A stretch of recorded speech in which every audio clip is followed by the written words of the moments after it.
لله نحمده ونستعينه ونستغفره ونؤمن به ونتوكل عليه ونعوذ بالله من شرور أنفسنا ومن سيئات أعمالنا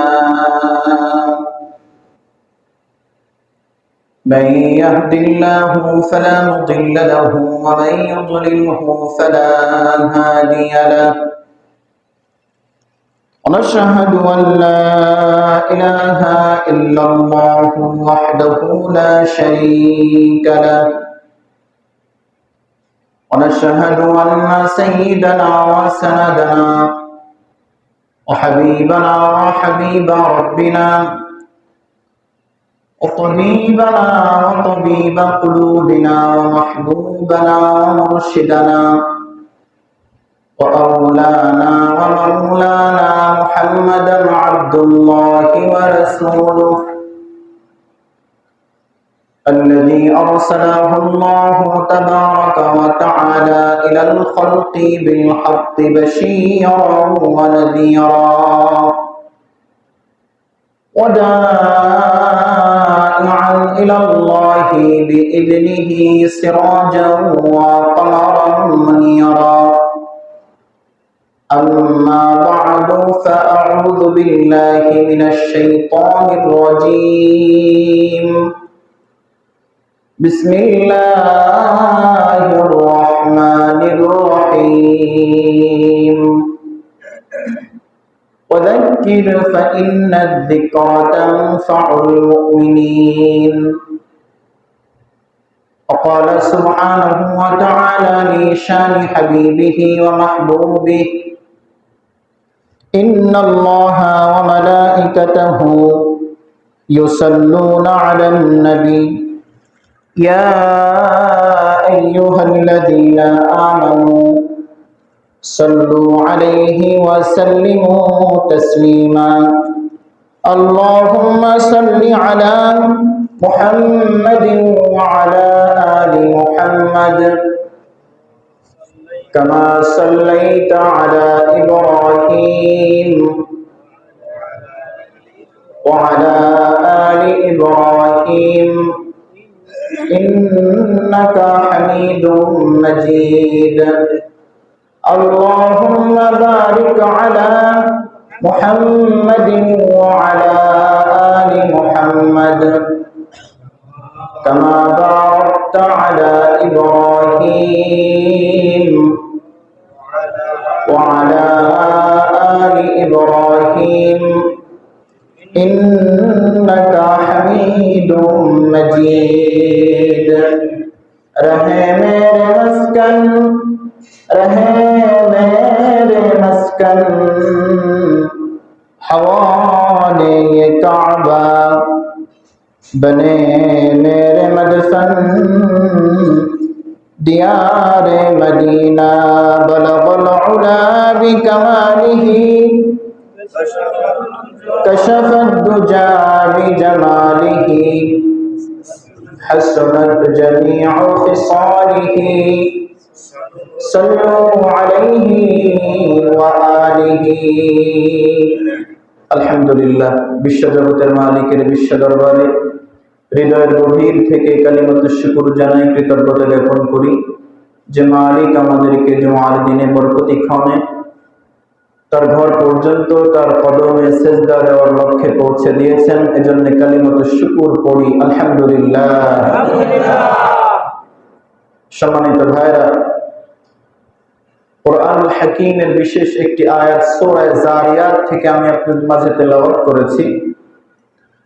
উক্ত আয়াতে আল্লাহ তাআলা আল্লাহর রাসূলকে একটি আদেশ করেছেন। আল্লাহ তাআলা বলেন, ওয়াযাক্কির, হে রাসূল আপনি ওয়াজ করতে থাকেন, নসিহত করতে থাকেন, মানুষের কাছে হক বাতিল, সত্য মিথ্যা, সঠিক বেঠিক, হালাল হারাম এগুলি মানুষের কান পর্যন্ত আপনি পৌঁছায় দেন। যদি এগুলো আপনি মুমিনের কান পর্যন্ত পৌঁছায় দেন, তানফাউল মুমিনিন, এই উপদেশগুলো মুমিনের দুনিয়া ও আখিরাতের কল্যাণ বয়ে আনবে। সুবহানাল্লাহ। কুরআনুল হাকীমের অন্য জায়গায় আল্লাহ তাআলা বলেন, হাল ইয়াস্তাবিল্লাযীনা ইয়ালামুন ওয়াল্লাযীনা লা ইয়ালামুন ইন্নামা ইয়াতাযাক্কারু উলুল আলবাব। এই আয়াতের শেষাংশের জুমলায় আল্লাহ তাআলা বলেন, দুনিয়াতে যাদের মাঝে উপদেশ দেওয়া হয়, যাদের কান পর্যন্ত সত্যের বাণী পৌঁছে দেওয়া হয়, তাদের মধ্যে দুই ধরনের মানুষ থাকে। এক ধরনের মানুষ যারা বুদ্ধিমান, বিচক্ষণ, ইন্নামা ইয়াতাযাক্কারু উলুল আলবাব, বিচক্ষণ যারা, বুদ্ধিমান যারা, এদের কাছ পর্যন্ত যখন আল্লাহর বাণী পৌঁছে দেওয়া হয়, ওরা সঙ্গে সঙ্গে তা গ্রহণ করে নেয়। সুবহানাল্লাহ। আরেক শ্রেণীর মানুষ আছে, ফাতাওয়াল্লা আনহুম, যারা সত্যের বাণী থেকে নিজেকে সরিয়ে রাখে, সত্য পথ থেকে নিজেকে আড়াল করে রাখে। সত্যের পয়গাম, হক বাতিলের পয়গাম বারবার তার কাছে যাওয়া সত্ত্বেও সে মুখ ফিরিয়ে নেয়, ভ্রুক্ষেপ করে না, সেদিকে ফিরে তাকায় না, আল্লাহর দ্বীনের দিকে ফিরে আসে না। পৃথিবীর শুরু থেকে আল্লাহ তাআলা যত পয়গম্বর দুনিয়াতে প্রেরণ করেছেন, সকল পয়গম্বরকে ইলম দিয়ে প্রেরণ করেছেন, আসমানি জ্ঞান দিয়ে প্রেরণ করেছেন, কিতাব দিয়ে প্রেরণ করেছেন। আর প্রত্যেক নবীকে আল্লাহ আদেশ করেছেন, ও আমার পয়গম্বর, আপনার উম্মতের মাঝে আমি আল্লাহর পরিচয় তুলে ধরেন, আপনার উম্মতের মাঝে আমি আল্লাহর পরিচয় তুলে ধরেন, আপনার উম্মতদের মাঝে সত্য মিথ্যা তুলে ধরেন। তারা বুদ্ধিমান, তারা সত্যকে গ্রহণ করে আমি আল্লাহর জান্নাতি মানুষ হয়ে যাবে। সুবহানাল্লাহ। আরেক শ্রেণীর মানুষ যারা বারবার এই নসিহত গুলো শোনার পরেও কর্ণপাত করে না, শুনতে চায় না, মানতে চায় না, আল্লাহ তাআলা তাদের ব্যাপারে বলেন, ইন্না ইলাইনা ইয়াবাকুম সুম্মা ইন্না আলাইনা হিসাবাকুম ফাযাক্কির ইন্নামা আনতা মুযাক্কিরুন লাস্তা আলাইহিম বিমুসাইতির ইল্লা মান তাওয়াল্লা ওয়া কাফার। পয়গম্বর, আমি আল্লাহর বাণী আপনার উম্মতের মাঝে পৌঁছে দেন, যারা থেকে মুখ ফিরিয়ে নেবে, ফাতাওয়াল্লা, মুখ ফিরিয়ে নেবে, ওয়া কাফার, আমি আল্লাহর দ্বীনকে, ধর্মকে, আমি আল্লাহর বিধানকে যারা অস্বীকার করবে, মানতে চাইবে না, তাদের কাজ পর্যন্ত আরেকটা বাণী আপনি পৌঁছে দিবেন, আল্লাহর আযাব বড় ভয়ঙ্কর। যারা আল্লাহর নবীর আদেশ, আল্লাহর নবীর নিষেধ, আল্লাহর পরিচয় জানার পরে আল্লাহর দ্বীনকে মানে, এরা আল্লাহর জান্নাতের মেহমান বনে যায়।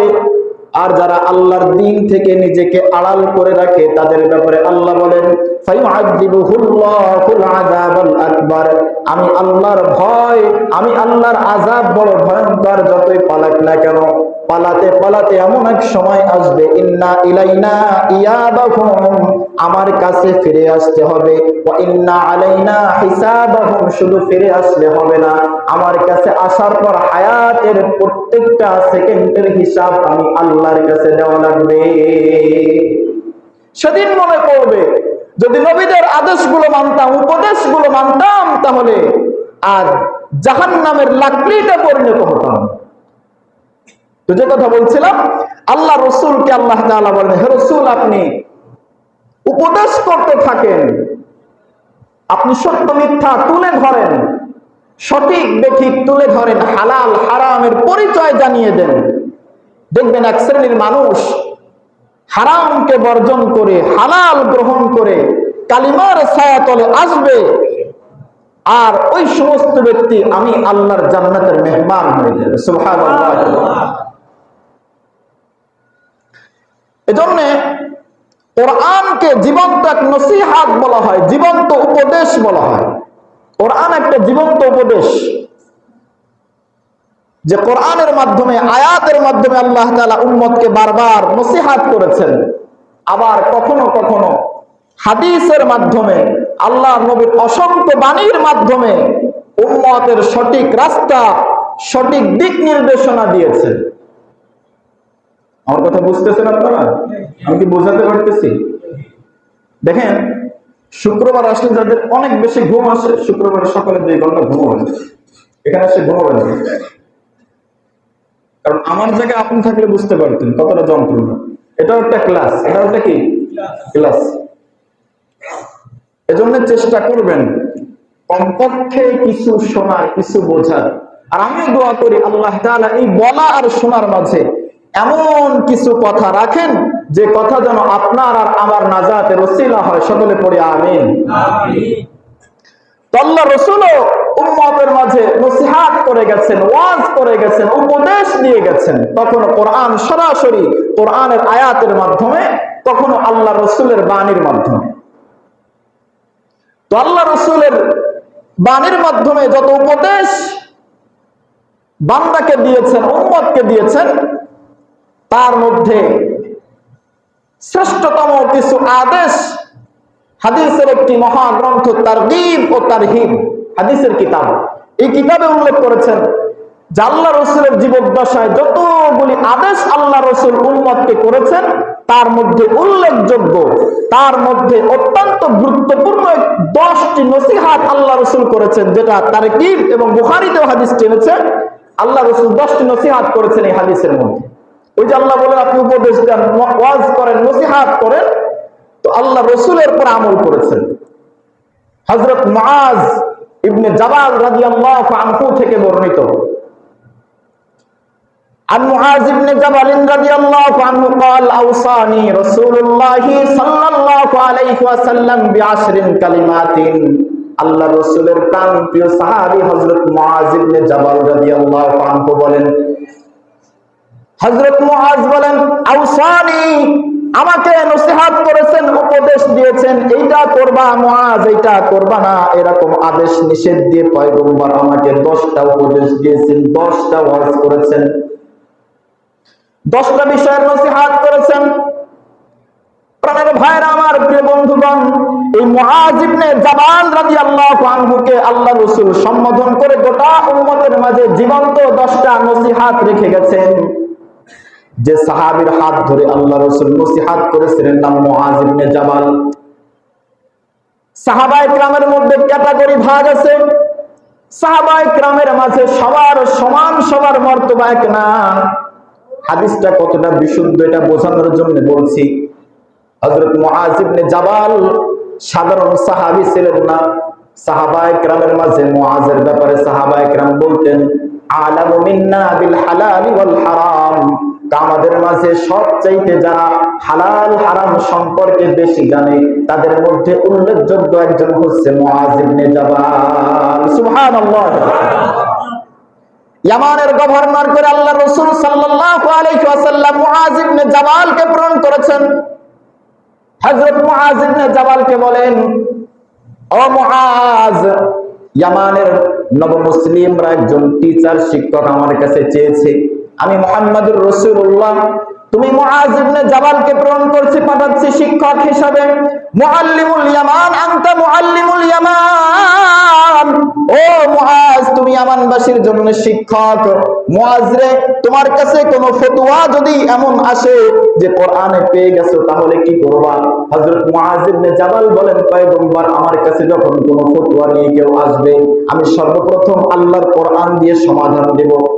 আল্লাহ রাসূল মুআজকে জিজ্ঞাসা করেন, ও মুআজ, কোরআনুল হাকিমে সেই সমস্যার সমাধান তুমি যদি না পাও, তাহলে উম্মতের মাঝে ফতোয়া কেমনে দিবা? হযরত মুআজ ইবনে জাবাল রাদিয়াল্লাহু আনহু বলেন, এত বড় আলেম ছিলেন সাহাবায়ে কেরামের মধ্যে। মুআজ ইবনে জাবাল বলেন, পয়গম্বর, চিন্তার কারণ নাই, আমার কাছে আপনার অসংখ্য বাণী আছে, সুন্নাহ আছে, হাদিস আছে।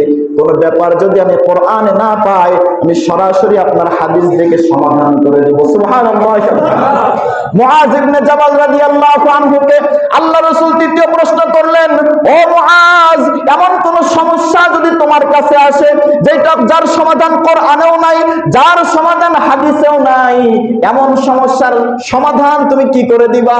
মুআজ ইবনে জাবাল রাদিয়াল্লাহু আনহু বলেন, পয়গম্বর, আমি যখন কোরআনেও কোনো সমাধান পাবো না, হাদিসেও কোনো সমাধান পাবো না, তখন কোরআন সুন্নাহ পাশাপাশি রেখে, আমার সামনে রেখে, আমি আমার গবেষণা ফিকহি নিয়ম অনুযায়ী উম্মতের মাঝে ফতোয়া দিব। সুবহানাল্লাহ। আল্লাহ রাসূল চুপ করে রইলেন। তার মানে এখানে একটা গুরুত্বপূর্ণ ব্যাপার আছে, শরীয়তের সব বিষয় কোরআনে পাওয়া যায় না। শরীয়তের সব মাসআলার সমাধান হাদিসে পাওয়া যায় না। এজন্য মুআজ ইবনে জামালকে বলেন, মুআজ যদি হাদিসে না পাও কি করবা? মুআজ বলে, ফিকহি তার্জ অনুযায়ী, ফিকহ অনুযায়ী ফতোয়া দিব। আল্লাহ রাসূল মুস্কি হেসে দিলেন। তার মানে বোঝাতে চাইলেন, আমার উম্মতের মাঝে যখন কোন সমস্যার সমাধান কোরআন থেকে হবে না, যখন কোন সমস্যার সমাধান হাদিস থেকে হবে না, উম্মতের যোগ্য বিজ্ঞ উলামা ইকরাম কোরআন সুন্নাহকে সামনে রেখে যে ফতোয়া দিবে, ওই ফতোয়ার নামই ইসলাম। সুবহানাল্লাহি ওয়া বিহামদিহি। এই ছিলেন মুআজ ইবনে জামালের ইলমি মাকাম।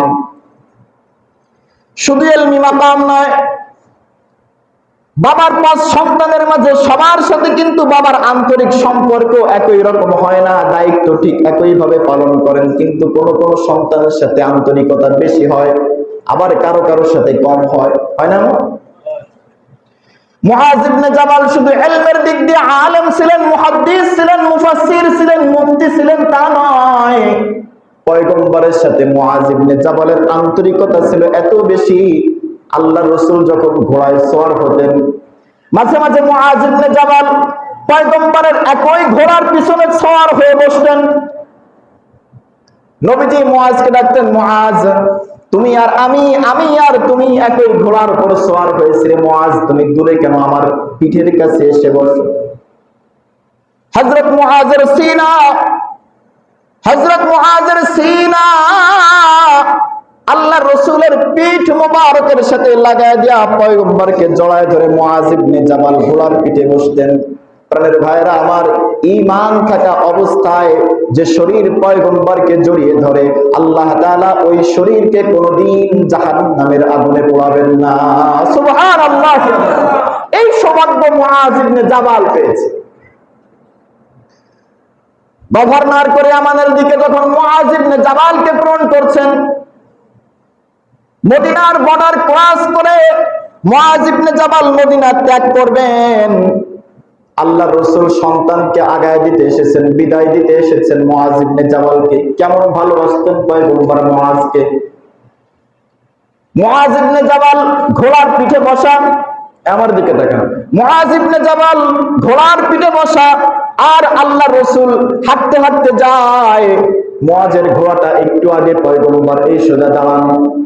এবার এখান থেকে মুআজের চেহারার দিকে পয়গম্বর বারবার তাকায় আর মুস্কি মুস্কি হাসে, কি জানি কয়।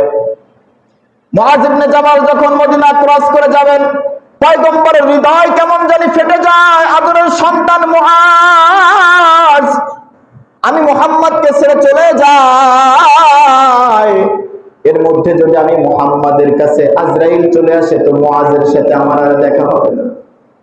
মা যেমন সন্তানকে বাড়ি থেকে বিদায় দেয়, গাড়িতে উঠে গেছে সন্তান, গাড়ি ছেড়ে দিয়েছে, মা বাড়ি আসে না, বাবা বাড়ি আসে না, যত দূর পর্যন্ত সন্তান যে গাড়িতে আরোহণ করেছে ওই গাড়ি দেখা যায়, ততক্ষণ দাঁড়িয়ে গাড়ির দিকে তাকিয়ে থাকে। মুআজ ইবনে জামাল যায়, পয়গম্বর ওই রকম তাকায় আছে মুআজ ইবনে জামালের দিকে। বর্ডার ক্রস করবেন, এই সময় ডাক দেয়, ইয়া মুআজ।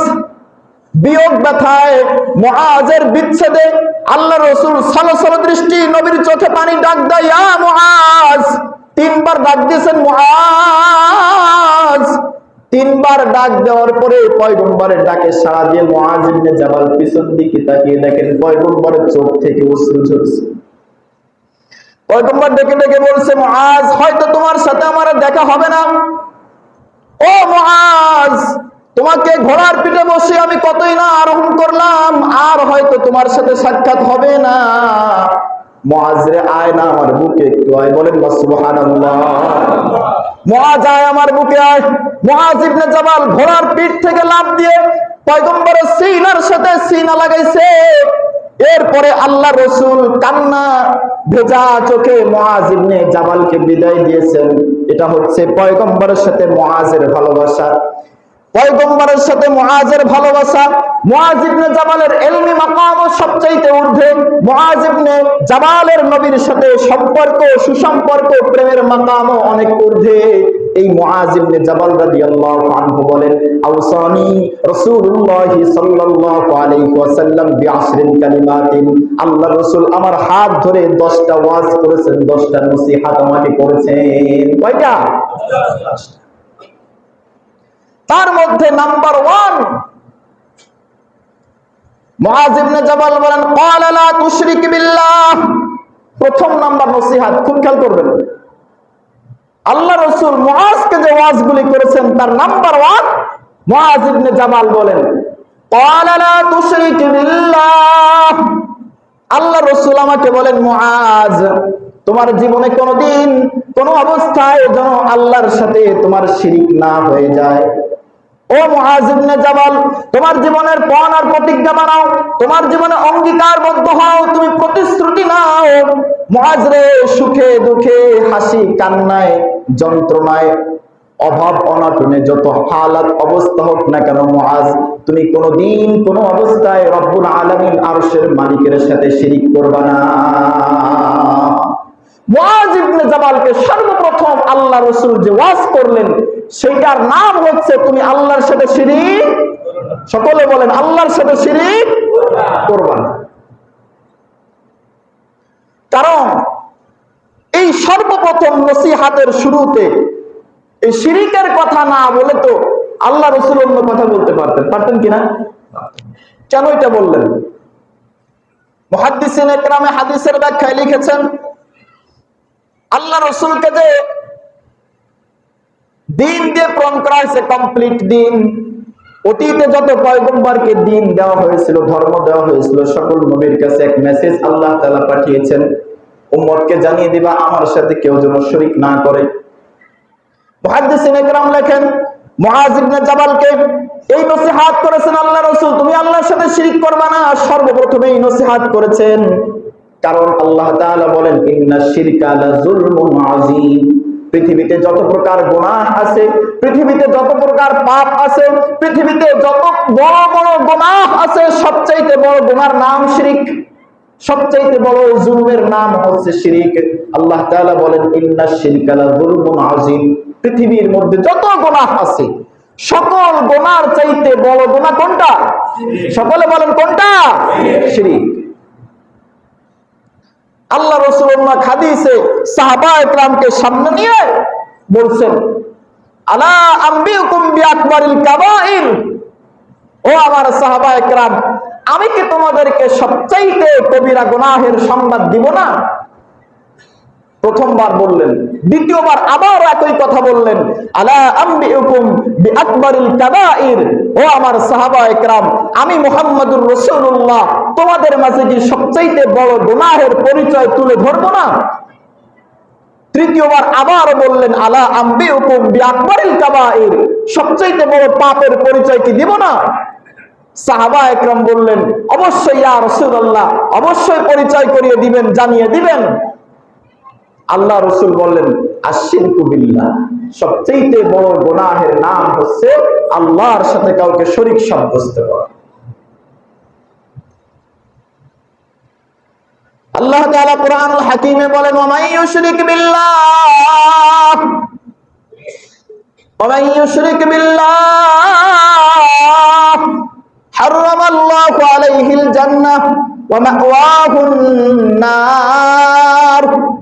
আসমানের মালিক বলেন, ওয়া মান ইউশরিক বিল্লাহ, যে ব্যক্তি আল্লাহর সাথে শিরিক করে, ওয়া মান, যে ব্যক্তি, ইউশরিক আল্লাহর সাথে শিরিক, ইউশরিক বিল্লাহ আল্লাহর সাথে শিরিক করে, হারামাল্লাহু, আল্লাহ তার জন্য হারাম করেন, আল জান্নাহ, জান্নাতকে, ওয়া মাওয়াহুন নার, তার চিরস্থায়ী ঠিকানা হয় জাহান্নাম। শিরিক এমন গুনাহ, আল্লাহ বলেননি হারাম হয়ে যায় জান্নাত, জান্নাত হারাম হয়ে যায় এমনটি বলেননি। আমার দিকে তাকান, আমার দিক তাকান, আমার দিক তাকান। হারাম হয়ে যায় এমনটি বলেননি। আল্লাহ বলেন, হারামাল্লাহ, মুশরিক যারা, শিরিক করে যারা, তাদের জন্য আমি আল্লাহ জান্নাতকে হারাম করে দেই। হারাম হয়ে যায় না, হারাম আল্লাহ, আমি আল্লাহ হারাম করে দিই।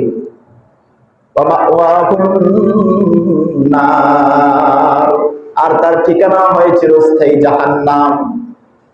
অন্য জায়গায় আল্লাহ তাআলা বলেন, ইন্নাল্লাহা লা ইয়াগফিরু আন ইউশরাকা বিহি, আল্লাহ বলেন আমি আল্লাহ অবশ্যই ক্ষমা করি না ওই গুনাহকে, সেটা হচ্ছে শিরক। আমি আল্লাহ ক্ষমা করি না ওই ব্যক্তি যে মুশরিক, আমার সাথে যে শিরক করে তাকে আমি ক্ষমা করি না। ওয়া ইয়াগফিরু মা দুনা যালিকা লিমান ইয়াশা,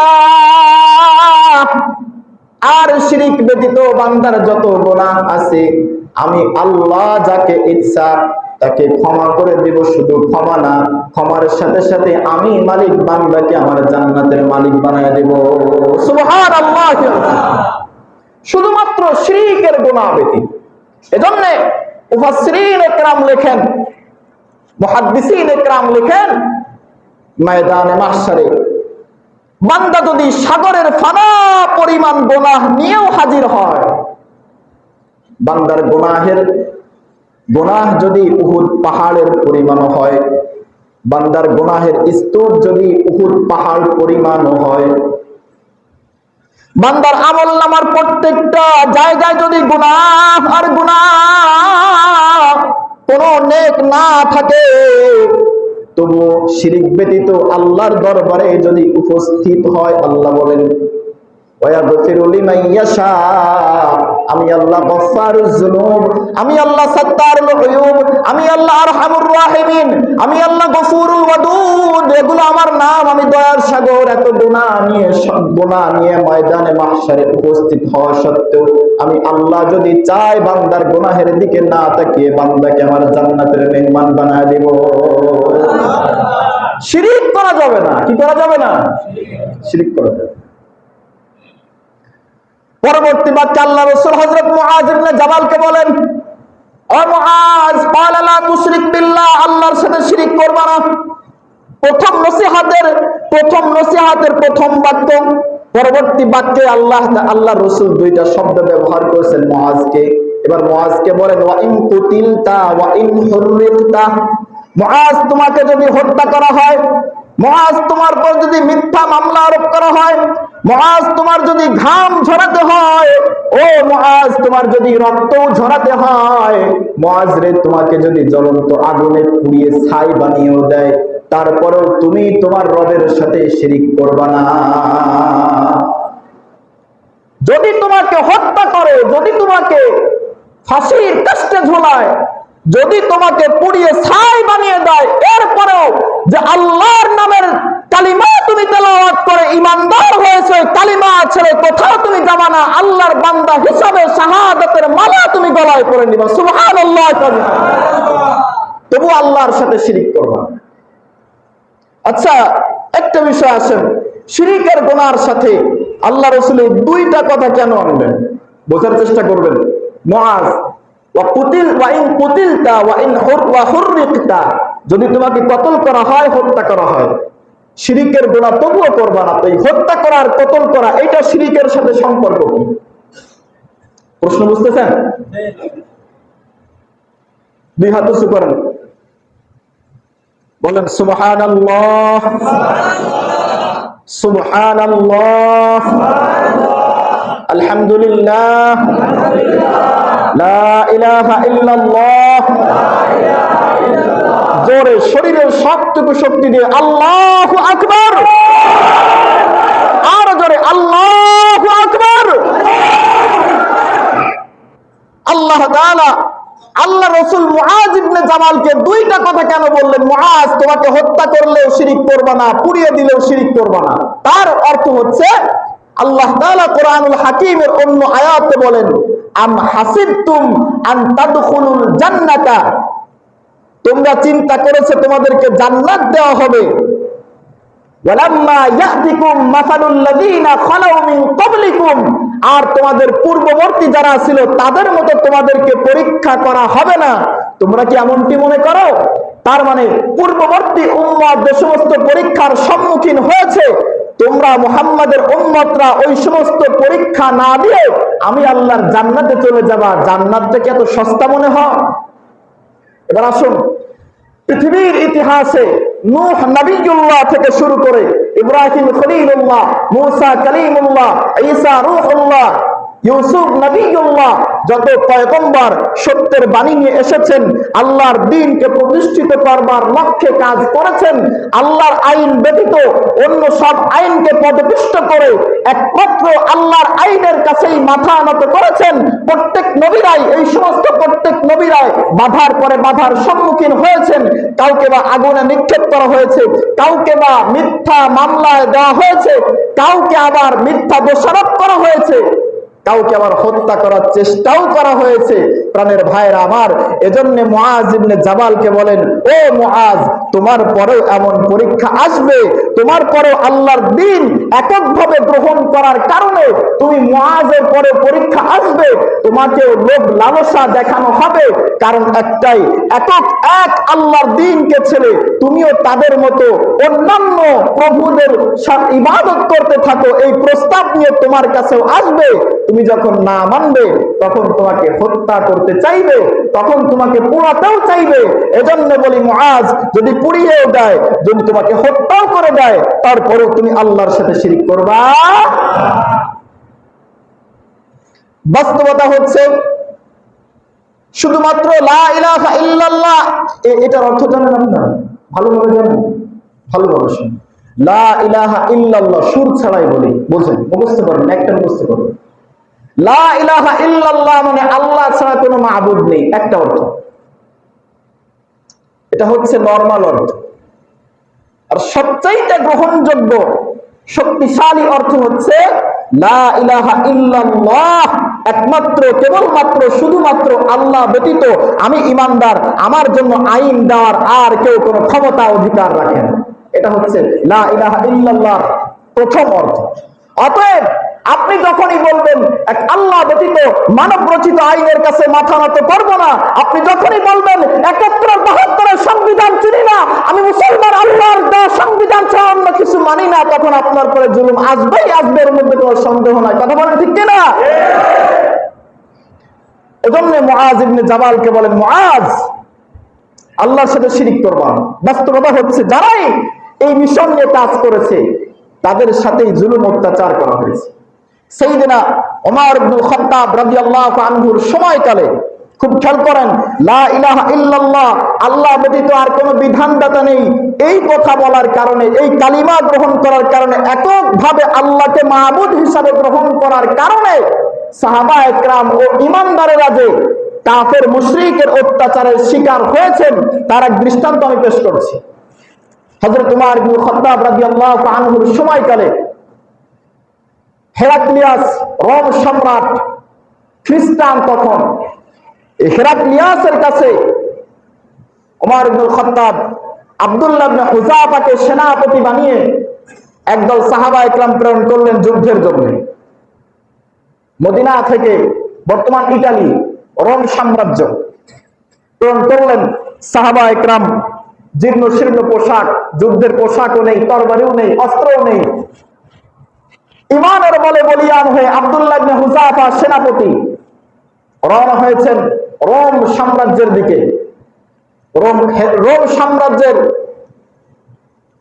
হেরাক্লিয়াস বাদশার গোয়েন্দা তথ্য দিয়েছে হেরাক্লিয়াসের কাছে, বাদশা নামদার, এই জুব্বা পরা, মুখে দাড়ি, পাগড়ি পরা, জীর্ণ শীর্ণ পোশাক, দুর্বল শরীরের কিছু মানুষ যুদ্ধের জন্য রোম সাম্রাজ্যে আসছে। বাদশা হেরাক্লিয়াস তার সেনাবাহিনীকে বলেছে, যাও, কোত্থেকে কারা যুদ্ধ করতে আসছে, আমার সাম্রাজ্য গ্রহণ, আমার সাম্রাজ্য গ্রাস করবে, ওই বাহিনী কারা, তাদেরকে ধরে আনো। সেনাপতি তার দলবল সদল বলে আক্রমণ করেছেন সাহাবায়ে কেরামের পরে।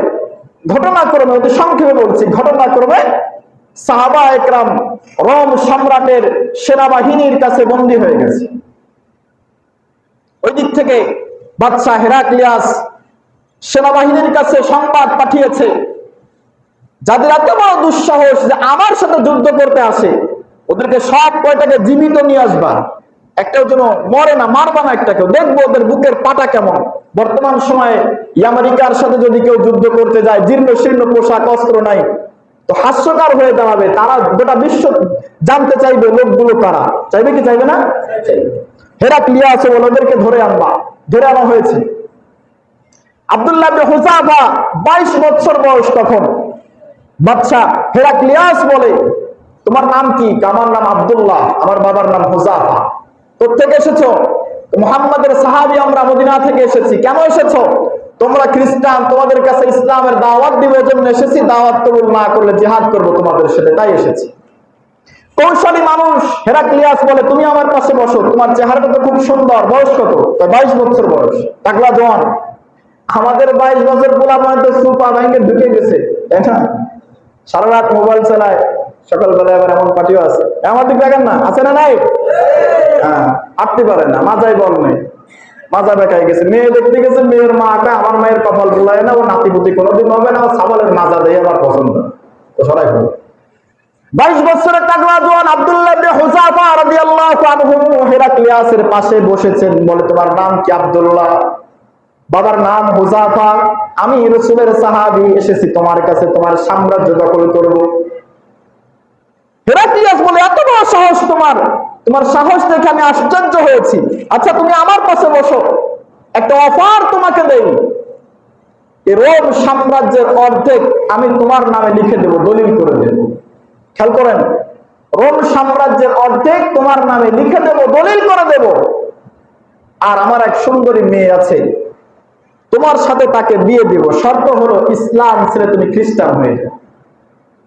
আব্দুল্লাহ ইবনে হুযাফা রাদিয়াল্লাহু আনহু বসা ছিলেন, উঠে দাঁড়িয়ে গেছেন। দাঁড়িয়ে যাওয়ার পরে বাদশা হেরাক্লিয়াসকে বলে, হেরাক্লিয়াস, তুমি শুধু অর্ধেক রাজত্ব না, গোটা দুনিয়াও যদি আমার হাতে এনে দাও, তোমার সসীমের জামাই আমাকে বানাও, তারপরেও যে রব্বে কারীমের পরে আমি ঈমান এনেছি, ওই আল্লাহর সাথে আমি অন্য কাউকে শিরিক করতে পারবো না। সুবহানাল্লাহ। সঙ্গে সঙ্গে বন্দী করো। বন্দী করা হলো। খাবার নাই, পানি নাই। কারারক্ষী বলেছে আব্দুল্লাহ বিন হুযাফাকে, খাবারও দিবি না, পানিও দিবি না, ক্লান্ত হয়ে পড়েছে, মরণ আসবে এমন জানি ভাব, মুমূর্ষ অবস্থা। এমন সময় হেরাক্লিয়াসের পক্ষ থেকে কারারক্ষীরা খাবার নিয়ে গেছে, শুকরের গোশ আর মদ। ট্রাই করবে ঈমানের শক্তি কেমন। এটা নিয়ে যাওয়ার পরে আব্দুল্লাহ বিন হুযাফা বলে, হারামাল্লাহু লাহমাল মাইতা ওয়াল খিনজির, হারামাল্লাহুল খামরা ওয়া লাহমাল খিনজির। আল্লাহ তো আমার জন্য মদ আর শুকরের গোশকে হারাম করেছেন। না না, এইটা আমি খাবো না, জীবন জেলখানায় চলে যাবে, হারাম স্পর্শ করব না। এরপরে পরের কৌশল, হেরাক্লিয়াস বলে, এভাবেই যখন হলো না, ঈমান থেকে বিতাড়িত করা গেল না, দ্বিতীয় কৌশল কি করা যায়? এই অত্র অঞ্চলে আমার সাম্রাজ্যের সবথেকে সুরলি কণ্ঠে গান গাইতে পারে কেমন একজন নর্তকী, এমন একজন গায়িকা, সুশ্রী মেয়ের দরকার। সন্ধান করে আনা হলো। আনার পরে জেলখানা থেকে বের করে আব্দুল্লাহ বিন হুযাফাকে এক ঘরে বন্দী করে এই মেয়েকে ওই সময় মোটা অঙ্কের এক টাকা দিয়ে বললেন, ঈমান হরণ করার যে কৌশল আছে সব তুমি তার সাথে প্রয়োগ করবা। এক ঘরে বন্দী মেয়ে প্রথমত আব্দুল্লাহ বিন হুযাফার ঈমান নেওয়ার জন্য, আব্দুল্লাহ বিন হুযাফার দিকে দৃষ্টি আকর্ষিত হওয়ার জন্য অর্ধ উলঙ্গ হয়েছে। আব্দুল্লাহ ইবনে হুযাফা তাকায় দেখেন নাই। পরবর্তীতে মেয়ে বিবস্ত্র হয়ে গেছে এক ঘরের মধ্যে। আল্লাহর বান্দা আব্দুল্লাহ ইবনে হুযাফা লক্ষ্য করেছে, যখন বুঝতে পেরেছে এই মেয়ে ঈমান হরণ করতে চায়, সঙ্গে সঙ্গে আল্লাহু আকবার বলে নামাজে দাঁড়িয়ে গেছে। নামাজ শেষ করেছে, আবার নামাজ পড়তে ফজরের আযান দিয়েছে। এমন সময় দীর্ঘ এক সিজদায় আব্দুল্লাহ বিন হুযাফা দীর্ঘ সিজদায় পড়ে আছে। হঠাৎ করে ওই নর্তকী দরজা খুলে হেরাক্লিয়াসের কাছে যেয়ে বলে, ও বাচ্চা হেরাক্লিয়াস, আমি মেয়ের দ্বারাই কত যুবকের চরিত্র নষ্ট হলো, কত যুবক আমার কাছে এক নাইট পার করার জন্য লক্ষ লক্ষ টাকা ব্যয় করে, কিন্তু কার কাছে আমাকে পাঠিয়েছেন? আমার মনে হয়েছে ও মানুষ না, আল্লাহর ফেরেশতা। হেরাক্লিয়াস জিজ্ঞাসা করে, কারণ কি? সারা রাত চেষ্টা করলাম, বিবস্ত্র হলাম, আমার গায়ে কোনো পোশাক নাই, তবুও আমার দিকে একবার আব্দুল্লাহ বিন হুযাফা তাকায় দেখে নাই। ঈমানের শক্তি, 22 বছরের তাগড়া যুবক আমার দিকে তাকায় দেখে নাই। এবার মেয়েটা বলে, শেষমেশ হেরাক্লিয়াস বলে, তাহলে কি কোনো সমাধান হলো না? এখন মেয়েটা বলে, ও বাদশা নামদার, এই যে আপনার টাকা দিয়ে দিলাম, আমি যখন কাজ করতে পারিনি আপনার পয়সাও আমি নিব না, কিন্তু বাদশা নামদার একটা কথা আপনাকে জানায় দেয়, আমি মেয়ে যদি আব্দুল্লাহ বিন হুযাফার কামরায় আর 1 ঘন্টা থাকতাম, আব্দুল্লাহ বিন হুযাফার চরিত্রে পাগল হয়ে আমি খ্রিস্টান মেয়ে কালিমা পড়ে ঈমানদার হয়ে যেতাম। এটা হচ্ছে এবার আব্দুল্লাহ বিন হুযাফাকে হত্যা করার জন্য কি করো, তাই বড় ড্যাগে তেল জ্বালাও, তেলের মধ্যে নিক্ষেপ করা হবে। আব্দুল্লাহ বিন হুযাফাকে ঘর থেকে বের করে আনা হয়েছে। দেখেন, আল্লাহর সাথে শিরক জীবন বাজি রেখে আল্লাহর নামকে সমুন্নত করেছেন সাহাবায়ে কেরাম। তেল গরম করা হয়েছে, টকবক করছে। আব্দুল্লাহ বিন হুযাফাকে বলে, আব্দুল্লাহ এখনো সময় আছে, চিন্তা ভাবনা করে দেখো। আব্দুল্লাহ বলে, না, জীবন যাবে, ঈমান যাবে না। আব্দুল্লাহর 2 জন সাথীকে জেলখানা থেকে বের করে গরম কড়াইয়ে টকবক তেলের মধ্যে ছেড়ে দেওয়া হলো। মুহূর্তের মধ্যে ডিম ভাজির মতো ভাজি ভাজি হয়ে গেছে 2 জন সাহাবী। এই সময় আব্দুল্লাহ ইবনে হুযাফা 2 চোখের পানি ছেড়ে দিয়ে কান্দে। হেরাক্লিয়াস মনে করে এখন বোধহয় একটু ভয় হয়েছে, জীবনের ভয়। এবার হেরাক্লিয়াস লোক পাঠিয়ে বলে আব্দুল্লাহর কাছে, শোনো কেন কান্দে। আব্দুল্লাহ ইবনে হুযাফার কাছে বলে, তুমি কান্দো কেন? আব্দুল্লাহ ইবনে হুযাফা বলে, আমি আমার জীবনের ভয়ে কান্দি না, আমার যে 2 জন সাহাবী ভাইকে উত্তপ্ত তেলের মধ্যে ছেড়ে দেওয়া হয়েছে, আমি 2 চক্ষু দিয়ে দেখলাম তেলের মধ্যে তারা পুরলো ঠিকই, কিন্তু আল্লাহ তাআলা জান্নাতি এক ডানা দিল, ওই ডানায় ভর করে তারা আল্লাহর জান্নাতে চলে গেছে। সুবহানাল্লাহ। কান্দো কেন? আমাকে যে একবার এই তেলের নিক্ষেপ করা হবে, আমি তো মাত্র একবার আল্লাহর জন্য জীবন দিতে পারবো, আর পারবো না, জীবন তো একটাই। আব্দুল্লাহ বিন হুযাফা বলে, ও হেরাক্লিয়াস, আল্লাহ যদি আমাকে 1000 বার জীবন দিত, 1000 বার জীবন দিত, আর তোমার মতো জালেম 1000 বার যদি উত্তপ্ত তেলের ভিতরে আমাকে নিক্ষেপ করতো, আমি 1000 বার আমার জীবন বাজিয়ে রেখে আল্লাহর দ্বীনকে সমুন্নত করতাম, তবুও কারোর সাথে শিরিক করতাম না। এটা হচ্ছে সাহাবায়ে কেরামের ঈমান। এজন্য প্রাণের ভাইরা আমার, বুঝি টাইম পার হয়ে গেলে সুবহানাল্লাহ জোর থাকে না। এটা হচ্ছে সাহাবায়ে কেরামের ঈমান। এজন্য তারা জীবন বাজি রেখে শিরককে বাদ দিয়েছেন। আমি আর আপনি আজ প্রতিজ্ঞাবদ্ধ হব, জোরে জোরে বলবো, জীবনে কোনোদিন, বলেন, চিল্লালাম আমি, আপনাদের কষ্ট হয়ে গেছে, জীবনে কোনোদিন কোন অবস্থায় আল্লাহর সাথে শরীক সাব্যস্ত করব না।